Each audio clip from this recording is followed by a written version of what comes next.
Complexo de Saqqara. Saqqara é a primeira manifestação do avançado conhecimento dos sacerdotes da Escola de Mistérios Olho de Horus, cujas ruínas existem até hoje.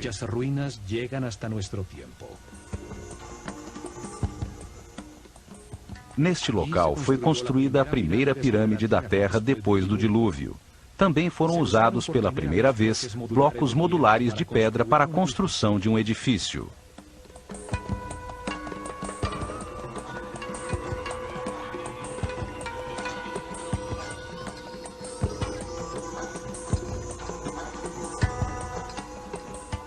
Nas paredes, esculpiram hieroglifos com os primeiros textos religiosos da história.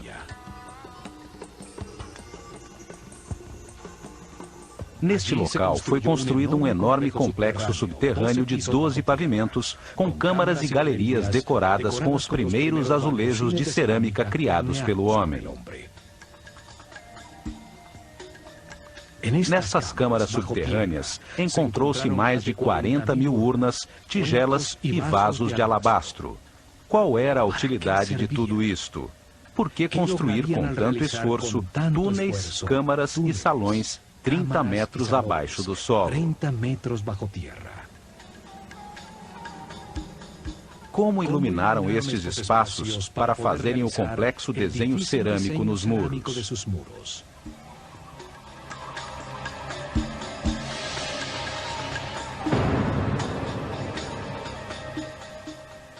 Por que as construções são volumes maciços de pedra sem nenhuma utilidade aparente?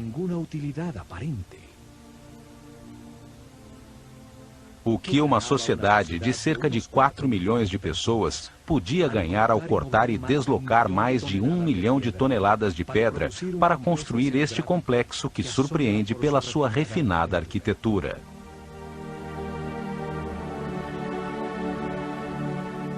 Qual o objetivo de um trabalho tão elaborado de esculturas em pedra, colunas, baixos relevos e detalhes arquitetônicos refinados num edifício que não tinha nada em seu interior? Como explicar a utilização de uma avançada tecnologia com algo tão inexplicável racionalmente? Saqqara é um dos maiores mistérios do Egito. Sua história nos revela as mais incríveis respostas. A começar pelo fabuloso personagem que a desenhou e dirigiu sua construção. O arquiteto Imhotep, cujo nome significa o sábio que vem em paz, sumo sacerdote da Escola de Mistérios Olho de Horus, tem um lugar de destaque na história da humanidade. Ele foi primeiro-ministro, vizir e chanceler do faraó Djoser, que reinou na terceira dinastia em torno do ano 2800 a.C.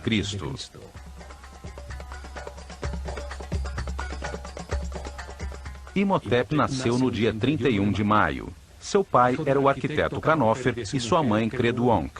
Algumas poucas estatuetas o retratam como uma pessoa simples, usando roupas sóbrias como as de um monge.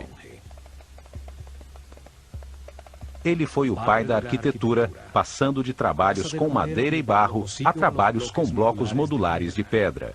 Desenhou também as primeiras colunas esculpidas no formato de flores de lótus nos capitéis. Os mais refinados detalhes arquitetônicos e a harmonia de Saqqara destacam a sua grande maestria. Ele foi o primeiro filósofo da história da humanidade. Dedicou-se a analisar conceitos fundamentais como espaço, tempo, volume, a natureza das doenças, a existência de Deus e a imortalidade. Ele representa a base conceitual da civilização egípcia, como o movimento da consciência em direção a Ma'at, à justiça, ao correto, à harmonia e ao equilíbrio. Segundo Platão, a história sobre Atlântida que foi contada a Solon pelos sacerdotes egípcios é da época de Imhotep.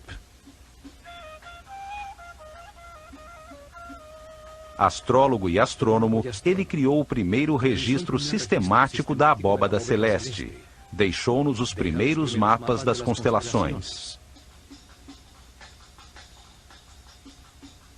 Demonstrou o seu conhecimento dos equinócios ao usar as mudanças de era para determinar as etapas da revelação no desenvolvimento espiritual da civilização egípcia.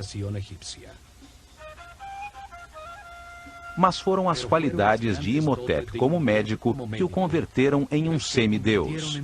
Apenas 50 anos após a sua morte, o faraó Miquerinos lhe dedicou um templo que se tornou um lugar de peregrinações e de curas milagrosas. Os gregos que estudaram no Egito e que mudaram os nomes de todo mundo o chamaram de Asclépios ou Esculápio para marcar os seus feitos como médico. Também o chamaram de Hermes Trismegistus, 3 vezes grande, por suas qualidades como filósofo e físico, já que revelou as bases de como o universo funcionava. Imhotep foi o primeiro a compilar informações sobre como diagnosticar e curar muitas doenças. O caduceu, que hoje é símbolo da sociedade médica, era a vara de poder de Imhotep. Com ela, media a quantidade de energia vital que um ser humano processa em seu interior. Desta forma, sabia qual dos centros energéticos ou chakras utilizar para captar e processar a energia vital, bem como identificar onde existiam desequilíbrios celulares eletromagnéticos. Ele curava elevando a frequência vibratória da aura, ou campo eletromagnético da pessoa. Isto restabelecia o equilíbrio dos chakras, permitindo que voltassem a fornecer a energia vital necessária aos órgãos afetados, a verdadeira causa de todas as doenças. O caduceu tem 2 serpentes que se cruzam sobre os 7 chakras. Os centros nervosos sobre a coluna vertebral que captam e distribuem a energia. Simbolizam as 2 polaridades de carga elétrica e movimentos opostos, que dão lugar ao universo dual. Em seu centro, há uma coluna formada por pares de partículas com cargas opostas que se neutralizam e equilibram, a única maneira de se chegar à iluminação. Representa a Kundalini, a força vital que sobe através da coluna vertebral. Quando este conhecimento desapareceu, a sua forma se conservou como símbolo para a cura. Através de experiências que utilizam sua forma como uma bobina elétrica, tem-se descoberto que ela possui características misteriosas.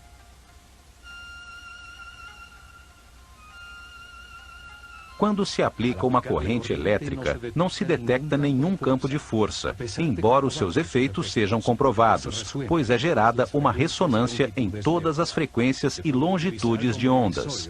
Pode ser usado como emissor e receptor de sinais radioelétricos, como se emitisse raios laser. O papiro médico Ebers mostra a maneira como Imhotep misturava a magia com a medicina.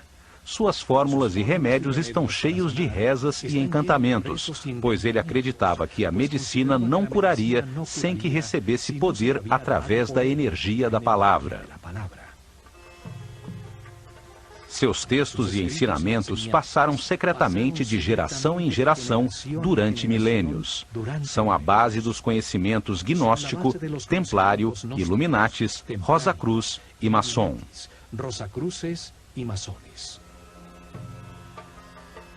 Os gregos os chamavam de princípios herméticos. Imhotep deixou para a posteridade vários papiros e textos. Um deles, o Kybalion, fala dos 7 princípios fundamentais do universo. Neste texto, afirma que o universo existe na mente de Deus, que cada homem é único com os seus pensamentos, com a capacidade de pensar individualmente, e que a realidade é um grande sistema, onde todas as coisas têm consciência e estão interligadas. Imhotep foi um mestre do conhecimento. Ensinou a escrita hieroglífica e produziu vários textos em pedra, produzindo os primeiros textos religiosos da história.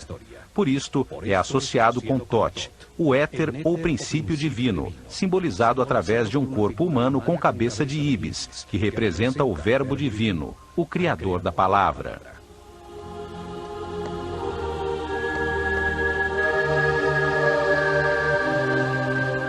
Não há dúvidas de que Imhotep foi um ser especial, e com o passar dos anos, ele se tornou um mito, associado ao divino. A ele foram atribuídos diversos nomes como Thoth, Mercúrio, Quetzalcoatl, Esculápio e Hermes Trismegistus, o 3 vezes grande. O termo hermético se converteu em sinônimo de sabedoria secreta. A mesma sabedoria que uma vez esteve nas mentes dos sacerdotes do Olho de Horus, dos quais um dos primeiros sumos sacerdotes foi Imhotep, o sábio que vem em paz.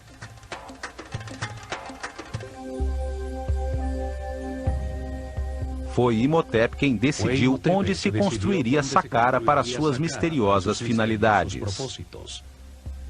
Está situada na área entre 31 e 32 graus de longitude leste e 29 e 32 graus latitude norte, a única área no Egito na qual se construiriam pirâmides nos 400 anos seguintes.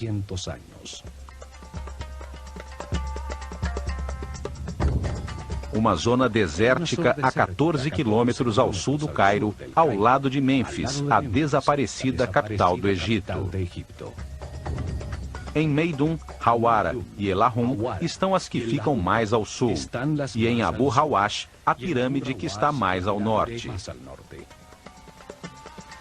Foram construídas sobre uma plataforma de pedra que vai até Giza, 50 metros acima do nível do rio. Assim, garantia que o nível das águas não inundasse os trabalhos subterrâneos que havia planejado. Em uma zona onde existem outras 8 pirâmides menores, construídas nas dinastias 4, 5 e 6.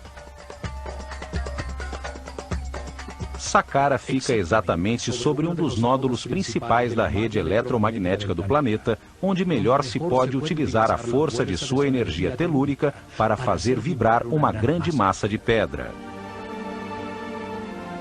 Nesta área ocorrem os efeitos eletromagnéticos naturais mais poderosos do planeta. Aí está localizado um de seus chakras. Aí também passa a corrente telúrica, a carga terra negativa que leva sua energia vital. Este é um local de confluência maior das chamadas linhas-lei, perfeito para que um grande volume de pedra, com alto conteúdo de cristais de quartzo, ao vibrar, produza energia estática negativa devido à fricção de suas moléculas. A atmosfera está carregada com 500 volts de corrente positiva por metro quadrado, 5 vezes o normal. É um ponto de poder no planeta, que aumenta os efeitos energéticos da pirâmide que Imhotep construiu. Esta localização de Saqqara era fundamental para poder utilizar a pirâmide como um condensador elétrico que captava, como uma antena, a energia positiva da atmosfera nos cristais de quartzo das louças de granito que uma vez cobriram sua parte exterior.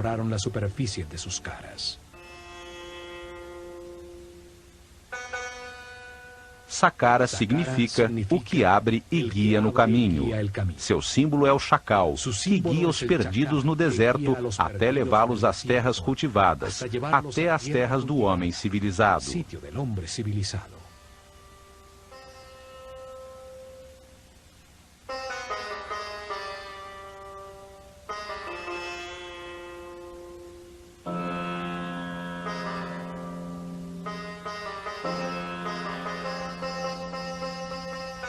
Ao longe, a primeira que se via era a pirâmide branca, rodeada por uma grande muralha, a primeira construída em blocos de granito cortado em sofisticados baixos relevos e umbrais. Uma obra muito mais complicada que a própria pirâmide.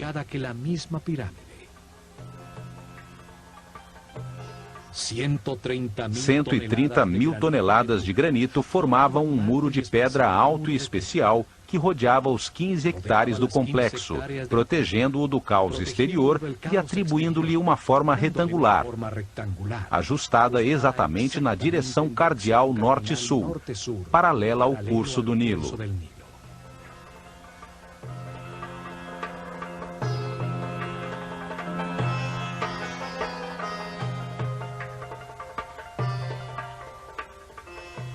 O muro tinha 10 metros de altura, o que representa aproximadamente 4 andares de um edifício moderno. 550 metros de comprimento, 5 quarteirões e meio em linha reta de norte a sul, e a metade exata desta distância, 275 metros de largura, de leste a oeste. O muro é o primeiro componente da máquina quântica desenhada por Imhotep em Saqqara. Todo o complexo era como um grande circuito eletrônico, só que em pedra e em maior escala. O muro funcionava como um cordão eletromagnético que isolava o complexo, fechando e protegendo todo o circuito. Para cumprir este objetivo, não são necessários cabos elétricos, apenas que as moléculas do material que lhe dão forma tenham um alto conteúdo de cristais de quartzo.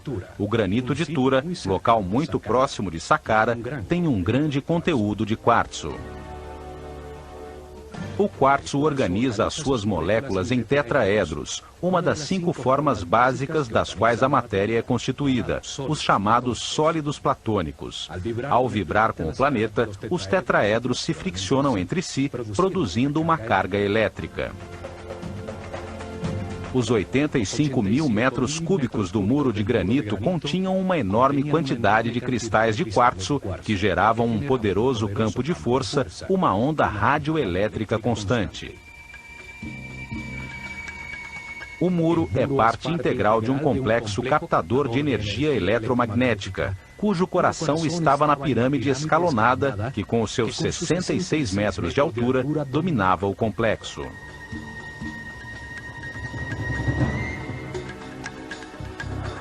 A forma do muro era surpreendente.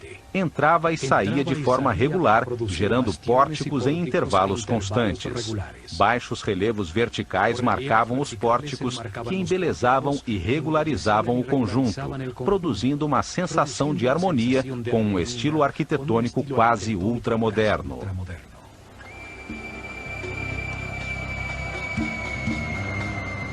Desde a sua parte superior até as entradas, as quais se subia através de escadas, se via a paisagem de muitos quilômetros em todas as direções, bem como a impressionante vista da pirâmide escalonada.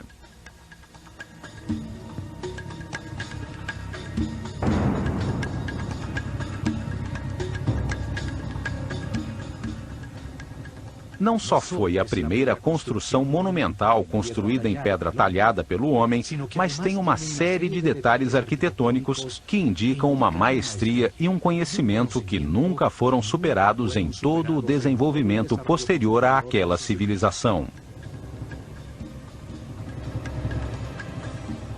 15 pórticos iguais escondiam o único que tinha uma porta verdadeira, localizado em uma esquina a sudeste do enorme retângulo.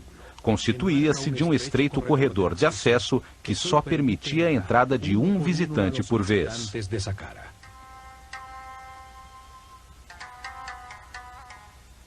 O caminho da perfeição espiritual é individual e intransferível. Ninguém pode evoluir por outra pessoa. Por isto, em Saqqara, só entrava uma pessoa de cada vez.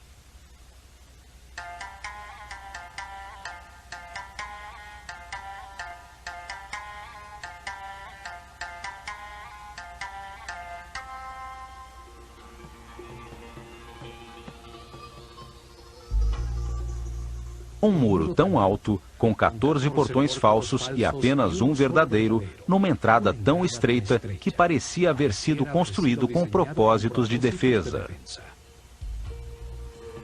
No entanto, Saqqara nunca teve uma porta em sua única entrada. A tecnologia aplicada restringia o acesso aos seres com mentes primárias, os que tinham um campo elétrico pessoal carregado negativamente. Desde o comprido corredor, logo abaixo do muro e ao longo de toda a galeria das 48 colunas, existia um campo de força poderoso que ampliava os sentimentos do visitante. Se existisse ódio, medo ou insegurança em seus corações, sua própria angústia ampliada impedia que penetrassem no complexo.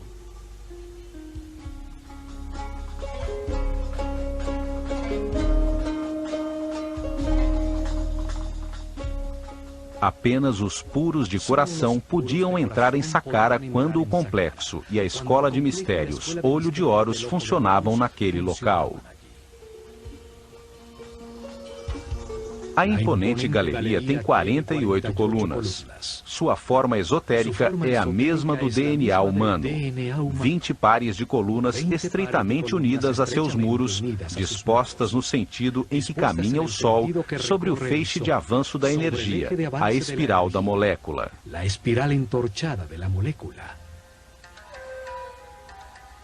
4 pares de colunas no salão transversal ao final da sequência simbolizavam a capacidade adicional de armazenar, analisar e processar informações, o que diferencia o ser humano do animal.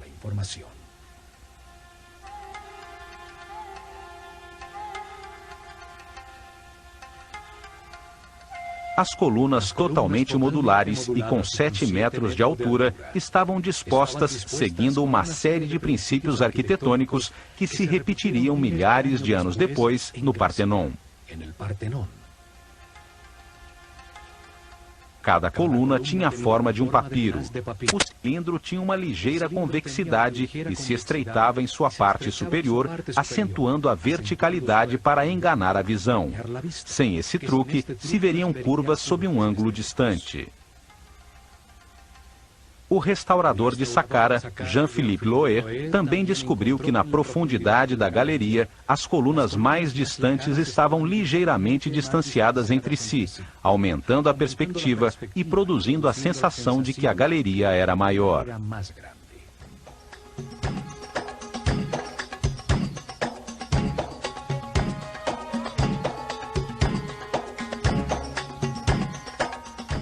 Ao atravessar a galeria, chega-se ao salão transversal das 8 colunas, unidas entre si por módulos de pedra que marcam a saída ao grande pátio das serpentes, em cujo lado norte brilhava a esplêndida pirâmide escalonada.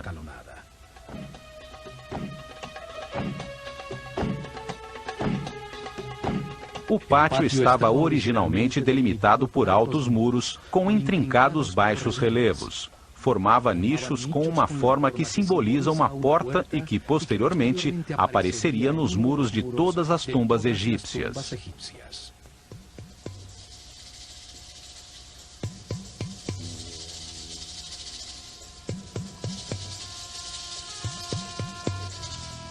Cada porta continha um friso horizontal decorado por uma cobra. A serpente sagrada simbolizava a dualidade, devido à sua língua bifurcada e aos seus órgãos sexuais duplicados. A serpente simbolizava também a determinação para alterar a existência, para começar uma viagem evolutiva independente e tomar as suas próprias decisões. Era a fonte da origem do movimento.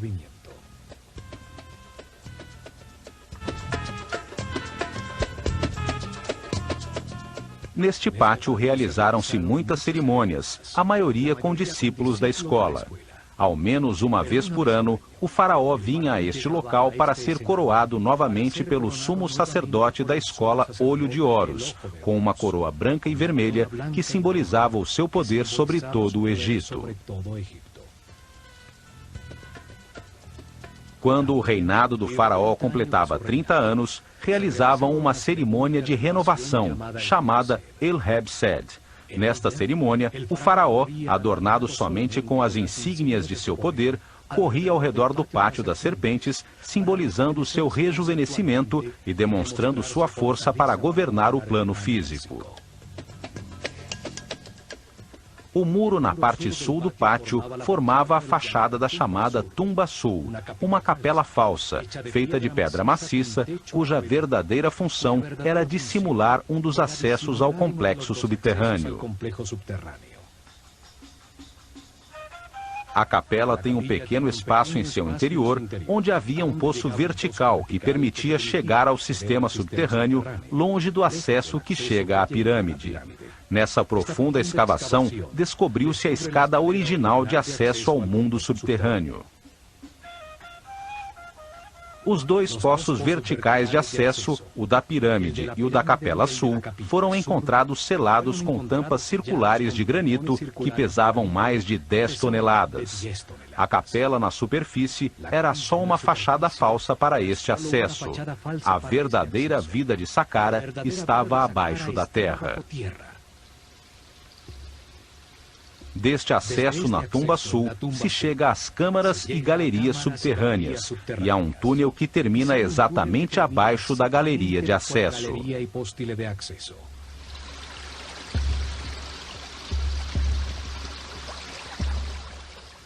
A planta de todo o complexo parece o processador central de um computador.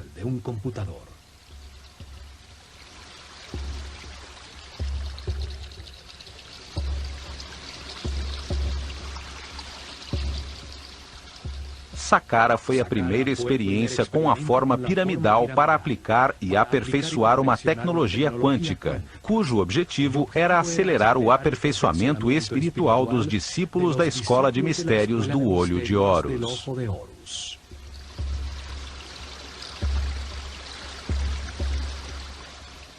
Durante 400 anos, construíram cerca de 100 pirâmides com formas, tamanhos e materiais diferentes, até que o desenho foi aperfeiçoado na Grande Pirâmide de Quéops. Estes conhecimentos foram herdados da civilização Atlante. Tinham como objetivo converter grandes formas piramidais em máquinas quânticas, para a produção de colunas estacionárias de energia que permitiam elevar a frequência de vibração dos iniciados. Isso aumentava a energia vital, ampliava o poder mental e despertava novos sentidos, como a telepatia, bem como a sensibilidade para perceber a aura de outras pessoas. Permitia que a consciência se posicionasse acima do tempo e percebesse a cadeia de reencarnações já vividas.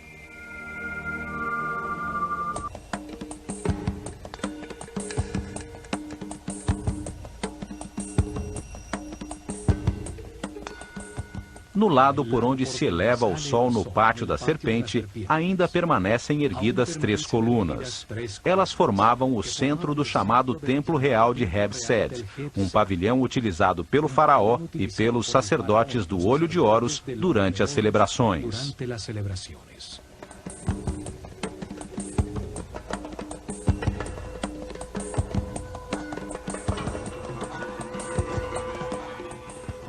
A partir deste pavilhão, seguindo um muro curvo, chegava-se ao pátio retangular de Heb-Sed, paralelo ao pátio central do complexo.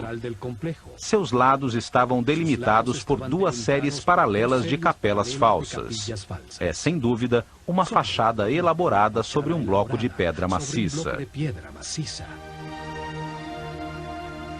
Cada série tinha 13 estranhas e misteriosas capelas de pedra maciça.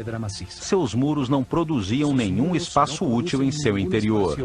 Eram apenas uma fachada bem elaborada, com refinados detalhes arquitetônicos. Sua forma disfarçava o verdadeiro propósito de todo o complexo. A intrincada rede de câmaras, túneis e galerias subterrâneas, desenhadas como um enorme circuito eletrônico, produziam um vórtice eletromagnético. Na frente de cada capela falsa, através de uma estreita e tortuosa passagem, chegava-se a um pequeno santuário exterior, onde estariam as representações simbólicas das forças tutelares do Egito, os protetores divinos.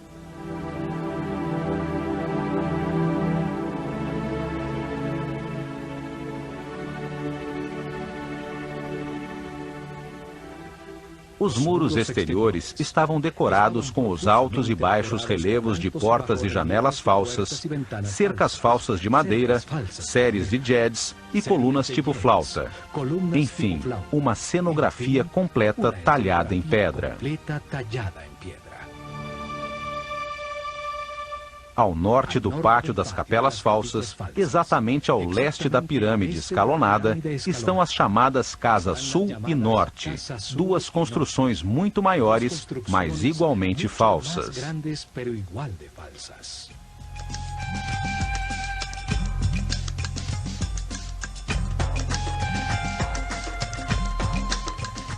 A fachada da Casa Sul tem colunas cilíndricas com capitéis em forma de flor de lótus, símbolo do Alto Egito.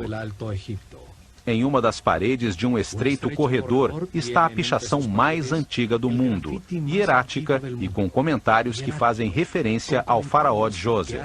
Foi feita por visitantes durante a 18ª dinastia. A fachada da Casa Norte tem colunas com papiros, o símbolo do Baixo Egito, o delta ao norte do país. Neste local, durante a cerimônia do Hebsed, o rei recebia a coroa vermelha, que simbolizava sua autoridade sobre este território.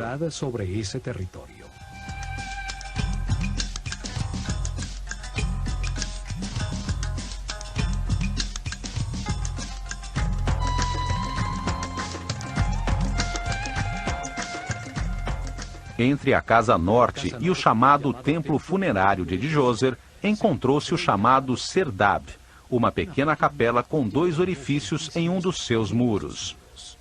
Através destes orifícios, podia-se observar no pátio uma estátua do faraó Djoser recebendo a brisa revigorante do norte.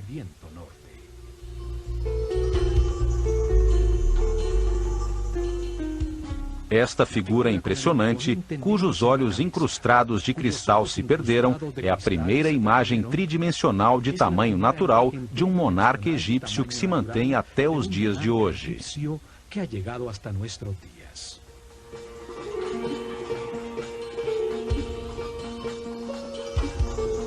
Ela observa, há milênios, a surpresa que as construções falsas contidas em seus muros causa a todos os visitantes de Saqqara. O disfarce que esconde a poderosa máquina quântica. Daqui vêm as teorias que afirmam que Saqqara foi a sua tumba nunca utilizada.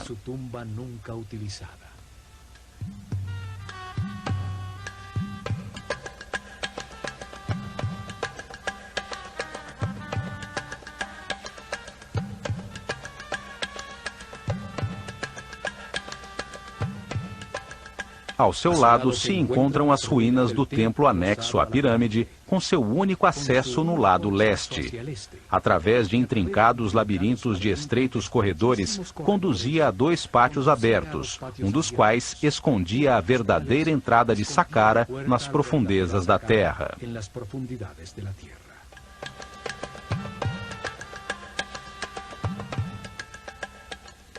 Este pátio tinha como objetivo despistar o acesso principal às galerias subterrâneas.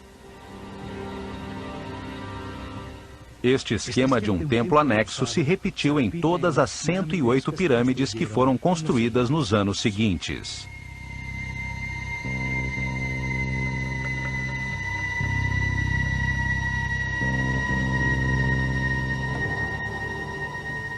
Saqqara foi abandonada com a chegada da Era de Ram em torno do ano 2320 a.C., quando a pirâmide de Quéops foi construída.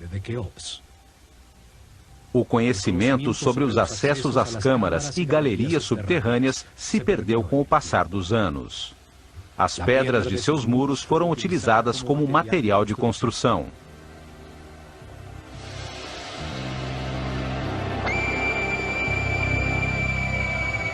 Muitos nobres de períodos posteriores construíram suas tumbas neste lugar sagrado. Hoje, acredita-se que foi um cemitério e que o complexo original é a tumba do faraó Djoser. Durante a 26ª dinastia, em plena decadência da civilização egípcia, ninguém sabia que o templo anexo escondia a entrada à câmara principal. Por ordem do faraó, foi cavado um amplo túnel do lado sul, embaixo da pirâmide, pois se acreditava que ali estava a entrada.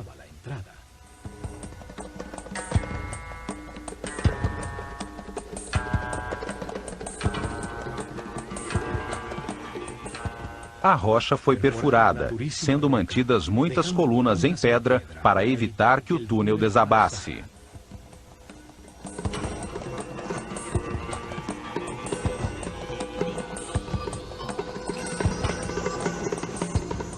Até que chegaram à Câmara Central, um espaço vazio de 12 andares de profundidade, um poço vertical com a forma de um obelisco virtual, bem no coração da pirâmide.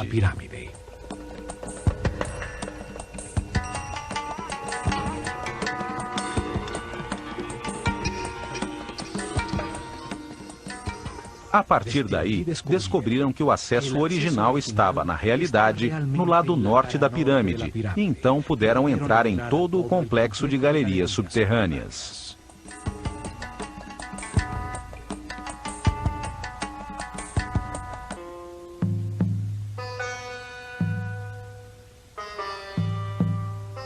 A construção de Saqqara foi feita em 3 etapas, planejadas desde o início por Imhotep.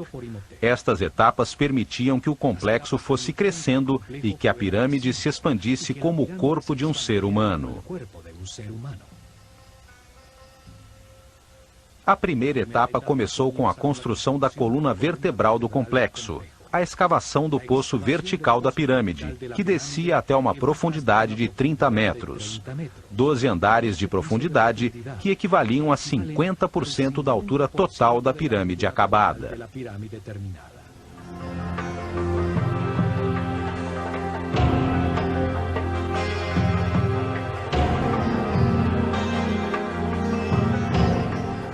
Nesta profundidade foram cavados centenas de metros de túneis, bem como uma série de câmaras e galerias, parte fundamental do sistema.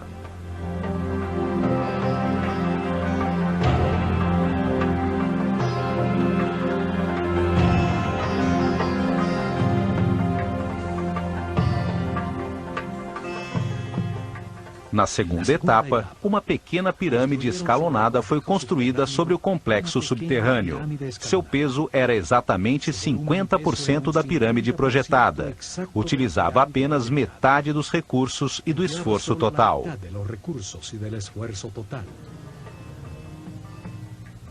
Além disso, podiam utilizar as instalações durante a construção.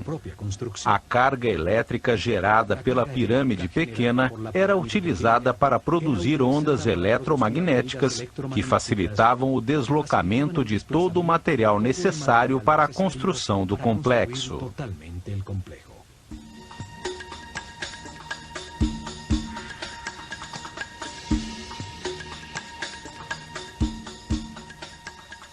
A partir da parte frontal da pirâmide, colocavam uma série de pilares chamados djed, a distâncias regulares. Estes transferiam, de um para outro, a carga de íons negativos gerados por suas massas em vibração.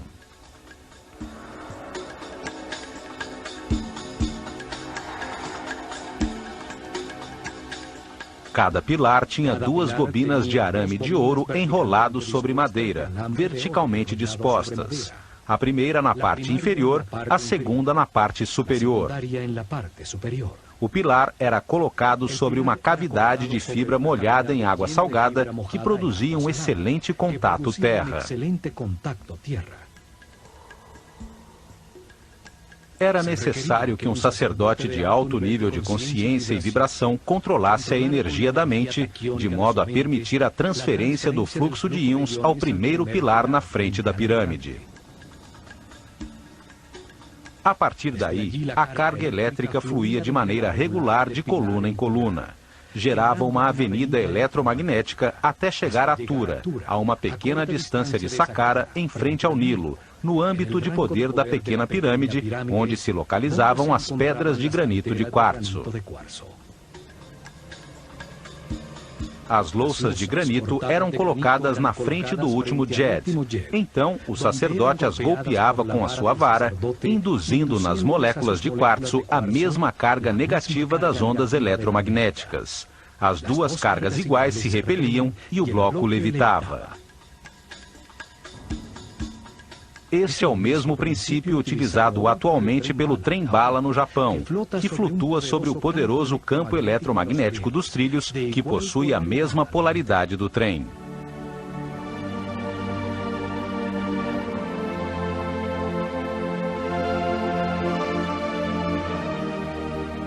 Dessa forma, com a primeira linha de transporte eletromagnético, eles puderam facilmente transportar toda a pedra que precisavam para a terceira etapa.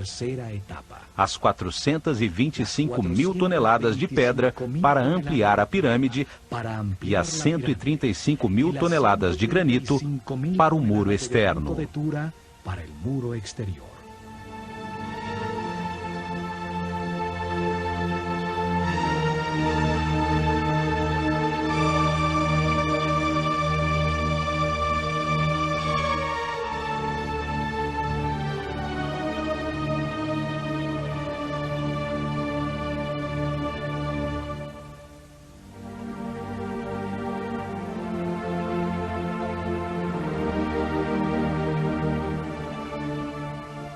As etapas permitiam usar parcialmente a energia gerada, que aumentaria em 50% quando a pirâmide estivesse construída. A energia total garantiria uma onda eletromagnética que chegaria até Maidum, o chamado ponto médio, entre Saqqara e as pedreiras de granito vermelho no Alto Egito.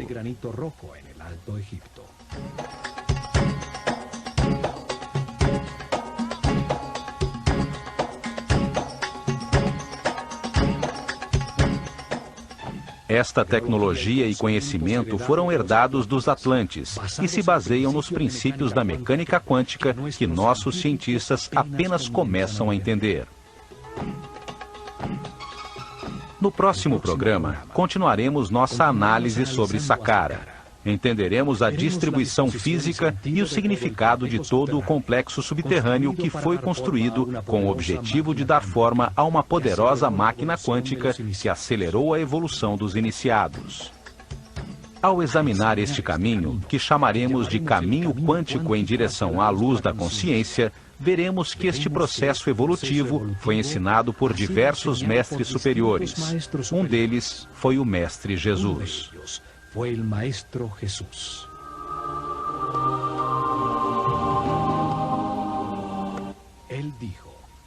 Ele disse que, se seguíssemos o caminho da luz e da vibração do amor, realizaríamos coisas ainda maiores. Ele se referia à utilização das partículas subatômicas da luz, à força criativa que deu forma a este universo.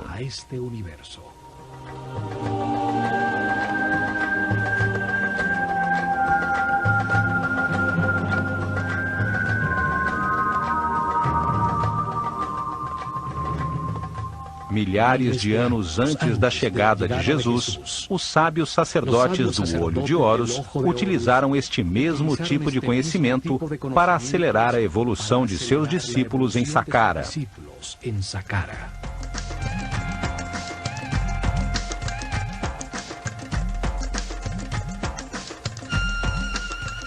Construíram grandes formas piramidais, máquinas quânticas para a produção de colunas ondulatórias de energia, que usaram para elevar a frequência de vibração dos iniciados. Criaram um centro de comunicação com dimensões superiores que permitiram aos discípulos mais avançados verificar o caminho da luz. Receberam informações de seres mais evoluídos, de mestres superiores.